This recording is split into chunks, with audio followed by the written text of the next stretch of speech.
बिस्मिल्लाहिर्रहमानिर्रहीम। डॉक्टर इमरान अर्ज़ कर रहा हूँ। आज डायबिटीज़ के हवाले से मैं अपना एक्सपीरियंस आपके साथ कुछ शेयर करता हूँ जिसमें मुझे फ़ैंटास्टिक रिज़ल्ट्स मिले हैं। तो उस सिलसिले में कुछ गुज़ारिशात। अच्छा, डायबिटीज़ के बारे में ख़ास तौर पे टाइप 2 डायबिटीज़ की मैं बात करूँगा, जो बहुत ज़्यादा कॉमन है। और पाकिस्तान में डायबिटीज़ जो है वो एक जिस तरह आजकल सैलाब आए हैं, एक सैलाब की तरह आ रही है। और ये कहा जा रहा है कि आने वाले 10 साल में हर दूसरे बंदे को डायबिटीज़ होगी। तो इसके बारे में आपको समझने की ज़रूरत है कि सबसे पहले ये आप ज़हन में रखें कि डायबिटीज़ जो है ये एक विरासती बीमारी है जो फूड की वजह से होती है, टाइप 2। और ये कोई जेनेटिक डिसऑर्डर नहीं है।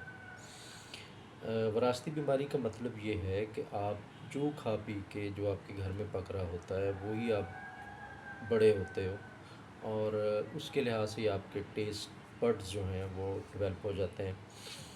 और उसी खाने की वजह से अगर आपके बड़ों में से आपकी वालदा को या आपके वालिद को शुगर हो गई है तो ये कभी चांस होता है कि आपके टेस्ट बड भी वैसे ही हैं, आपको भी वैसे ही खाना पीना पसंद है। तो एक ख़ास एज में जाके आपको भी डायबिटीज़ होगी, जिस तरह 35 और 40 की एज में। लेकिन अगर 35 और 40 से पहले आप अगर अपना ना लाइफस्टाइल चेंज कर लेते हैं, अपना खाना चेंज कर लेते हैं, तो आप इस डायबिटीज़ से बच सकते हैं। ये ज़रूरी नहीं है कि उनको अगर हुई है तो आपको भी होगी। इसको कहते हैं हेरिडिटरी डिजीज़ या विरासती बीमारी। जेनेटिक डिसऑर्डर में ये होता है कि आप जो जीन लेके पैदा होते हो, जो डीएनए के ऊपर जो जीन्स होते हैं उनमें अगर कोई म्यूटेशन आ गई और वो म्यूटेशन वाला जीन अगर आपने विरासत में ले लिया अपने वालिद से, तो जो प्रॉब्लम आपके बड़ों को था वही आपको प्रॉब्लम होना लाजमी है, क्योंकि जीन के अंदर ही पूरा सॉफ्टवेयर होता है। अगर उसमें म्यूटेशन हो गई है, उसमें कोई वीकनेस आ गई है, तो आप वो वीक जीन्स लेके पैदा हुए हो, तो उस जीन ने आपके बॉडी का जो भी सिस्टम या जो भी आर्गन किसी को अगर कंट्रोल करना है, तो उस आर्गन में या उस सिस्टम में वीकनेस का पैदा हो जाना लाजमी है। तो ये आप कंसेप्ट क्लियर रखें कि ये विरासती बीमारी है टाइप 2। ये कोई जेनेटिक डिसऑर्डर नहीं है कि आपके बड़ों को हुई है तो आपको लाजमी होगी। दूसरा ये कि जब भी आप ब्लड टेस्ट करवाएंगे, फ़र्स्ट स्टेप पे जब आपको पता चलेगा कि आपको डायबिटीज़ है, मसलन फ़र्ज़ करें कि आपने अपनी फास्टिंग ब्लड शुगर चेक की और वो कहीं 350 पे पहुंची हुई है, और आपका जो फास्टिंग का ब्लड शुगर लेवल है वो 100 से ज़्यादा नहीं होना चाहिए। और इसी तरह आपकी रैंडम ब्लड शुगर अगर फ़र्ज़ करें 550 हो गई है, जो 150 से ऊपर नहीं होनी चाहिए। तो फिर इसी तरह अगर आप अपना HbA1c करवाते हैं जो 6.4 तक होना चाहिए या 6 होना चाहिए नॉर्मली, और अगर आपका वो 13 आ जाता है तो ये फिर कंफर्म हो जाता है कि आपको डायबिटीज़ है। तो जब आपको पता चले कि आपको डायबिटीज़ हो गई है, आपकी वैल्यूज़ जो हैं वो डिस्टर्ब हो गई हैं, तो सबसे पहले ये है कि आपने घबराना नहीं है। क्योंकि अगर आप स्ट्रेस ले लेंगे इस बात का कि आपको डायबिटीज़ हो गई है, तो आपने शुगर बढ़ाने का जो आपके अंदर एक सिस्टम है, जो आपको किसी क्राइसिस से निकालने के लिए कुदरत ने अता किया हुआ है, तो वो सिस्टम ही ऑन हो जाएगा। आपका ग्लूकोगान ज़्यादा बनेगा, अल्फ़ा सेल्स पेनक्रियाज के वो ज़्यादा बनाएंगे, और उसकी वजह से आपका ब्लड शुगर लेवल हाई ही रहेगा। इसलिए आपने घबराना नहीं है। और अगर स्ट्रेस की वजह से ब्लड शुगर लेवल अगर हाई हो जाए, फ़र्ज़ करें वो इसी चीज़ का स्ट्रेस है कि आपको शुगर हो गई है, तो ये जो है, ये वाला स्ट्रेस की वजह से जो ब्लड शुगर लेवल हाई होता है, ये आप भले इंसुलिन लगा लें, मेडिसिन यूज़ कर लें, कुछ भी कर लें, ये वाला high blood sugar level down नहीं होता उस वक्त तक जब तक आपका स्ट्रेस रिमूव नहीं हो जाता। दूसरी बात ये है कि जब आपका ब्लड शुगर लेवल हाई होता है तो आपको फ़ौरन इंसुलिन शुरू करवा दी जाती है। तो आपने इंसुलिन पे फ़ौरन नहीं जाना। टाइप 2 डायबिटीज़ में आम तौर पे इंसुलिन ज़रूरत से ज़्यादा बन रही होती है, कम नहीं बन रही होती। इसको वेरीफाई करने के लिए सबसे पहले आपने टेस्ट करना है कि आपको इंसुलिन की ज़रूरत है या नहीं है। उस टेस्ट में सबसे पहले सी पेप्टाइड टेस्ट करवाएं। इससे आपको पता लगेगा कि आपका पेनक्रियाज जो है वो पूरी इंसुलिन बना रहा है या नहीं बना रहा।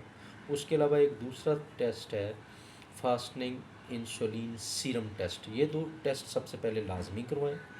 इनमें अगर प्रॉब्लम आ रहा है तो इसका मतलब ये है कि आपका पेनक्रियाज जो है वो इंसुलिन कम बना रहा है। उस सूरत में आपको इंसुलिन की ज़रूरत पड़ सकती है। लेकिन टाइप 2 डायबिटीज़ में ये चांस बहुत कम होता है, इंसुलिन ज़रूरत से ज़्यादा बन रही होती है, लेकिन इंसुलिन आपके सेल्स के अंदर पूरी एब्जॉर्ब नहीं हो रही होती। इसको कहते हैं इंसुलिन रेजिस्टेंस। इंसुलिन रेजिस्टेंस की वजह से आपको और बहुत से प्रॉब्लम होते हैं। जिस तरह बाज़ लोग अक्सर आके कंप्लेन करते हैं कि सर एक्सरसाइज के बावजूद मेरा वेट कम नहीं हो रहा होता, तो उसकी वजह भी एक इंसुलिन रेजिस्टेंस है। अब सबसे पहले आप इंसुलिन रेजिस्टेंस को समझ लें कि इंसुलिन जो है ये आपके जो बॉडी के जो सेल्स हैं उनके बाहर जाके जब जाती है तो फिर इन आपके जो सेल्स हैं वो डोर ओपन करते हैं।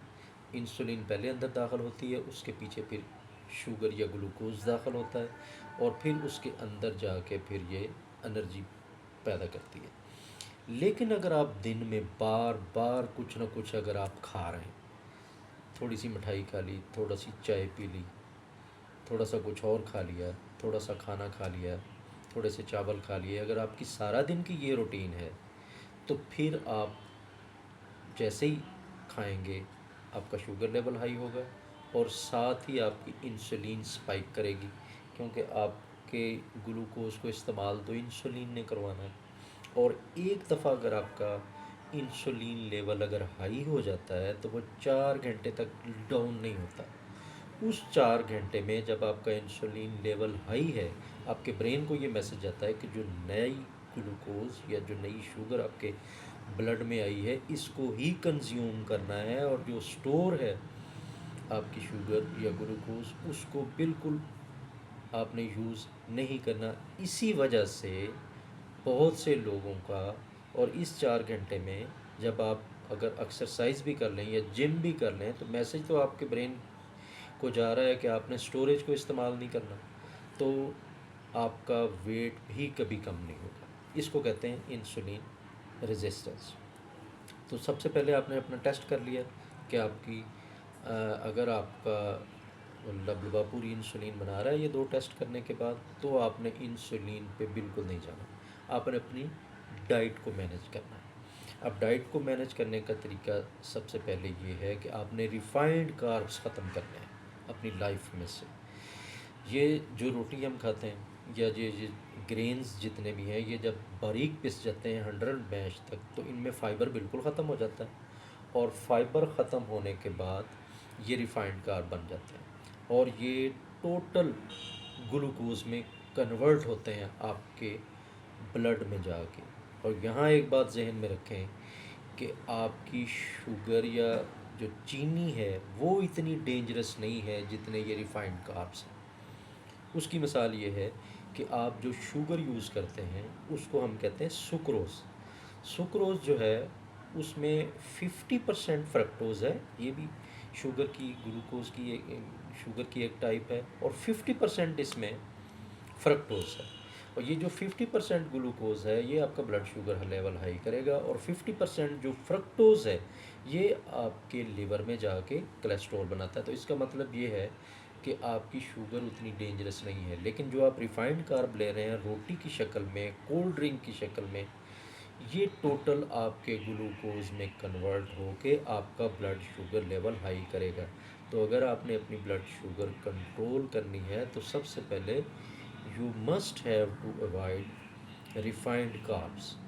ये आप अच्छा, फिर अगर फ़र्ज़ करें उसके लिए ये है कि आप नाश्ता वही करें, 2 3 4 अंडों का आमलेट बना लें या बॉयल्ड एग ले लें, उसके साथ आप उसमें सब्ज़ियाँ मिक्स कर लें और उसको बगैर रोटी के खा लें।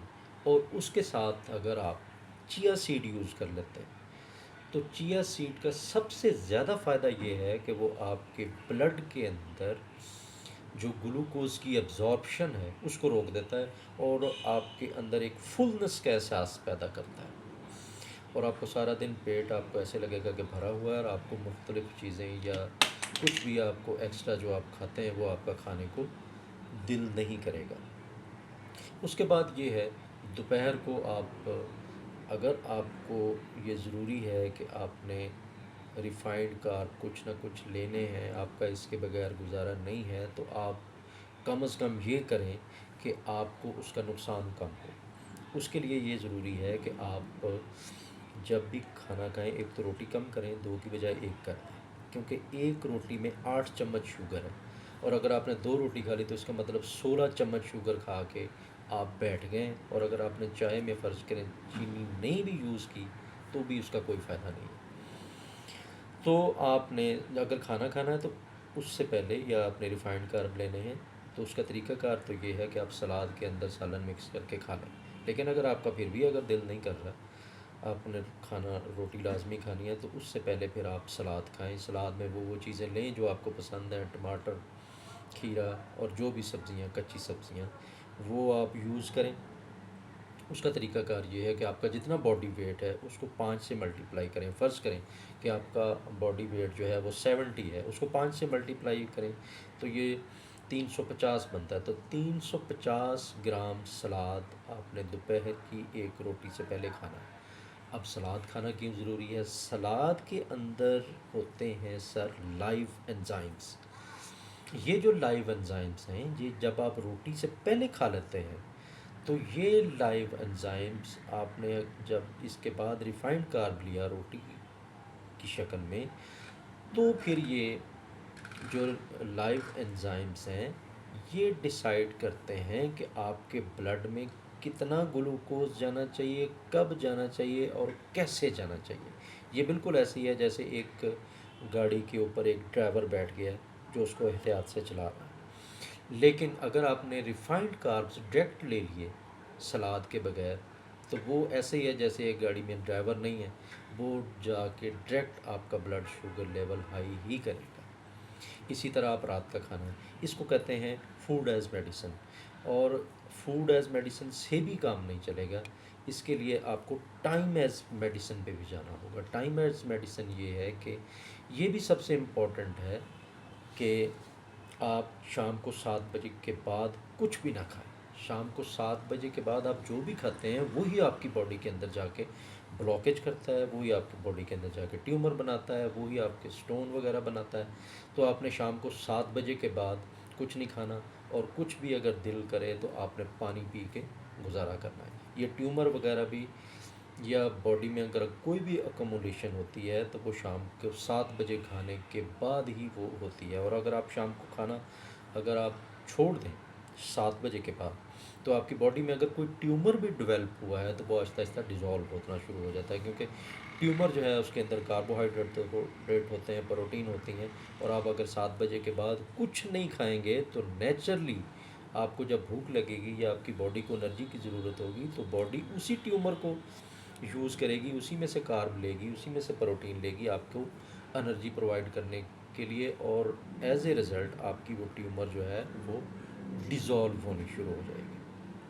और फिर जब आप डायबिटीज़ का ट्रीटमेंट कर रहे हैं तो फिर आपने ये जहन में रखना है कि ऐसे लोग जो आपको स्ट्रेस दे रहे हैं उनको आपने मैक्सिमम अवॉइड करना है। और सम टाइम आप उनको अवॉइड नहीं कर सकते। मतलब जिस तरह अब आपका बॉस है, वो आपको अगर मुसलसल टेंशन दे रहा है तो आप उसको फौरी तौर पे अवॉइड नहीं कर सकते।